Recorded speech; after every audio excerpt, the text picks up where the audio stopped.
The Gordie Howe International Bridge. A symbol of progress, a vital trade link, a soaring testament to engineering prowess. Or so they told us. This bridge, connecting Detroit and Windsor, was supposed to be completed in 2024. It's now 2024, and we're staring down the barrel of more delays and ballooning costs, exceeding a staggering $5.7 billion. That's your money, my money, our money swirling down a drain of mismanagement and misplaced priorities. This isn't just about a bridge, it's about a system that consistently overspends, overpromises, and underdelivers, leaving Canadians to foot the bill. Think about it.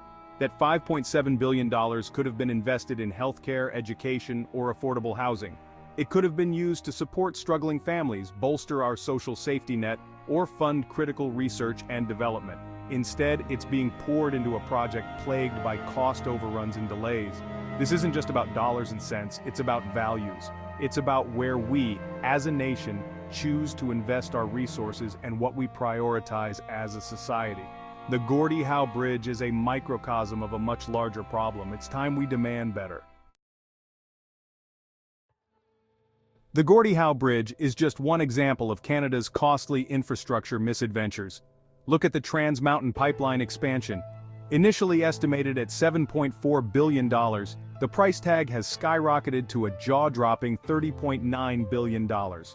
This project, championed as a boon for the Canadian economy, has morphed into a financial black hole, sucking in taxpayer dollars at an alarming rate. And for what?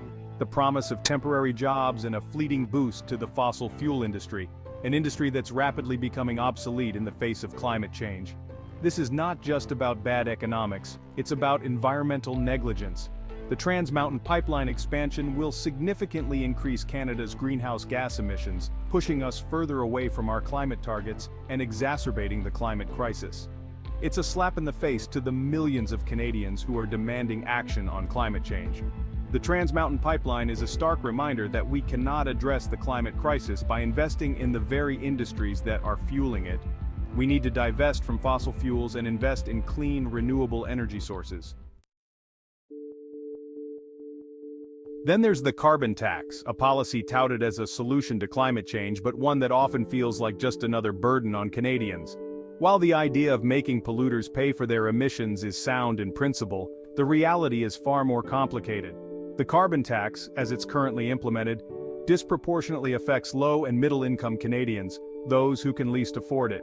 It drives up the cost of living, making it harder for families to make ends meet, and it does little to curb the emissions of large corporations who can easily absorb the cost. Moreover, the revenues generated from the carbon tax are often not used effectively to combat climate change or support a just transition to a low-carbon economy. This lack of transparency and accountability further erodes public trust in the carbon tax and fuels skepticism about its effectiveness. The carbon tax, while well-intentioned, is not a silver bullet solution to climate change. We need to ensure that the burden of addressing climate change is shared fairly and that the benefits of a cleaner, more sustainable future are accessible to all Canadians. These examples, the Gordie Howe Bridge, the Trans Mountain Pipeline, and the carbon tax, paint a bleak picture of Canada's financial health. But the true cost of these projects and policies goes beyond the billions of dollars wasted. It's about the erosion of trust in our government, the growing sense of cynicism among Canadians, and the feeling that our voices are not being heard. It's about the missed opportunities, the investments in our future that we're failing to make. It's about the legacy of debt we're leaving for our children and grandchildren.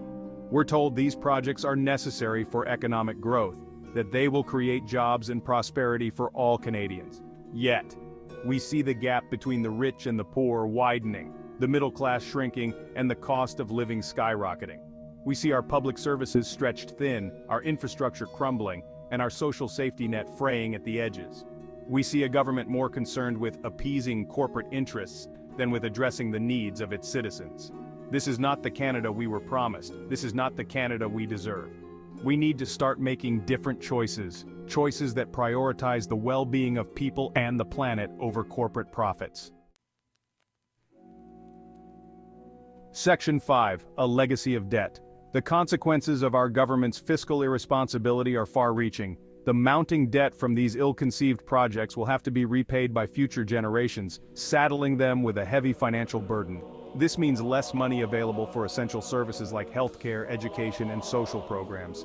It means fewer opportunities for young people to thrive and reach their full potential. It means a future where our children and grandchildren are forced to pay for the mistakes of the past. This is not just an economic issue, it's a moral one. We are mortgaging our children's future to pay for projects that often benefit a select few. We are sacrificing their well-being for short-term gains and political expediency.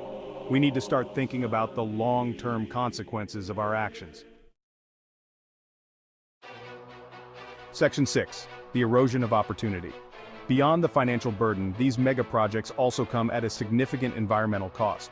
The Trans Mountain Pipeline expansion, for example, threatens sensitive ecosystems and endangered species.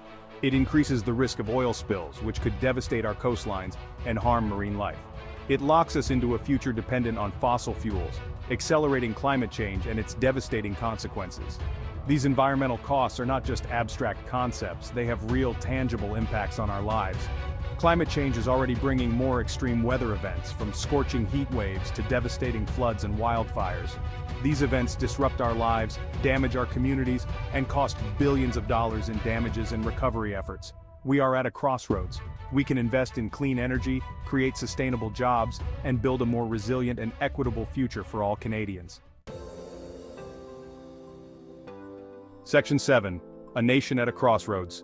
This is not about left versus right or about ideology. It's about common sense, about responsible stewardship of our resources, and about ensuring a brighter future for all Canadians. It's about demanding transparency and accountability from our elected officials and holding them responsible for their decisions. It's about recognizing that we, the people, have the power to shape our future and that our voices matter. We need to start by demanding a full accounting of the costs and benefits of these mega projects. We need to insist on transparent and participatory decision-making processes that give voice to communities and experts. We need to hold our elected officials accountable for their promises and their spending. This means investing in clean energy, public transportation, affordable housing, and other initiatives that benefit all Canadians. The time for complacency is over.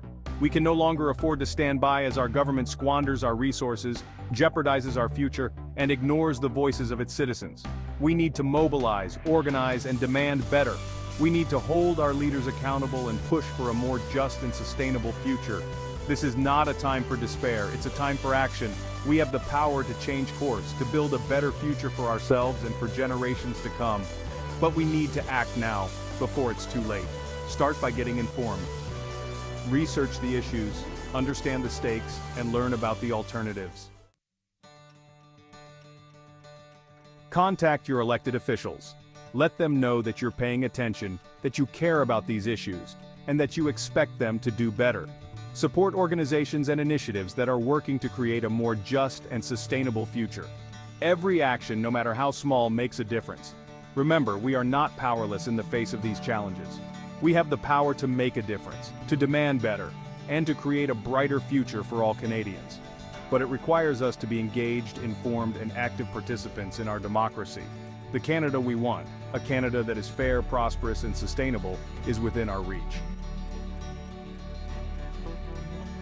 We, the people, have the power to demand a different path, a path that prioritizes the well-being of people and the planet over corporate profits. This is not just a policy debate, it's a defining moment for our country. The choices we make today will determine the Canada we leave behind for generations to come. Let us choose wisely. Let us choose a Canada where our children and grandchildren can thrive, not just survive.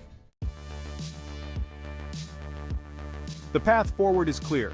We must demand transparency and accountability from our government. We must prioritize investments in sustainable infrastructure, renewable energy, and social programs that benefit all Canadians. We must empower communities and give them a voice in the decisions that affect their lives. And we must never stop fighting for a more just, equitable, and sustainable future. The challenges we face are real, but so is our collective power to overcome them. Let us rise to the occasion, embrace our responsibility as citizens, and build a Canada that reflects our values and aspirations.